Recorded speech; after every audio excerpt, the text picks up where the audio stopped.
بسم الله الرحمن الرحيم. من شخصيات الأسلاف الشيخ منيف بن علي بن عبد الله بن علي بن منيف المنيف رحمه الله. نشأ مع أخيه محمد بمزرعتهم، حيث كانا من المزارعين البارزين في غرب الهلالية بالقصيم، وتسمى مزرعتهم بالعمارية.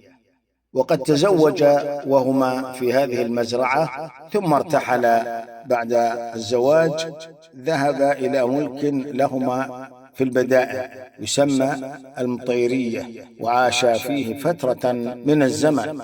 بعد ذلك تذكرا الملك الأول، وبعد فترة اتفقا بأن يرجع الشيخ منيف إلى ملكهم العمارية في الهلالية، ويبقى أخوه محمد في البدائع.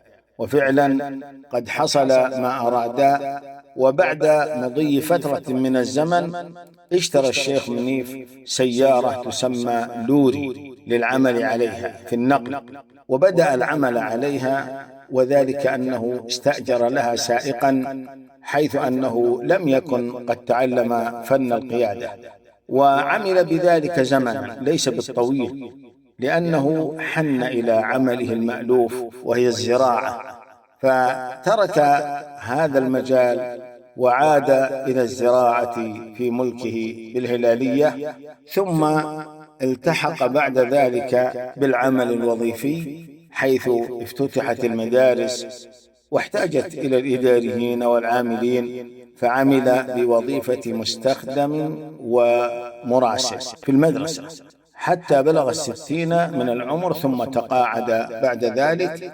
وقد التحق بمحو الأمية أيضا، وتعلم قراءة القرآن قراءة لا بأس بها، واستمر في هذه المزرعة حتى وافاه أجله المحتوم، فانتقل إلى جوار ربه رحمه الله رحمة واسعة، وذلك عام 99 و300 وألف من الهجرة.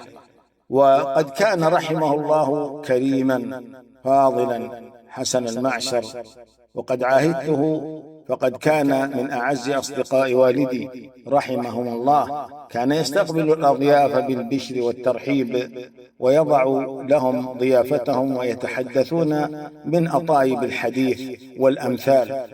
وكان رحمه الله قد خلف وراءه أم أولاده متعها الله بالصحة والعافية، ومن الأولاد 6 من الأبناء و4 من البنات، جعلهم الله من المباركين، وجعلهم عملا صالحا، ومتعهم بالصحة والعافية.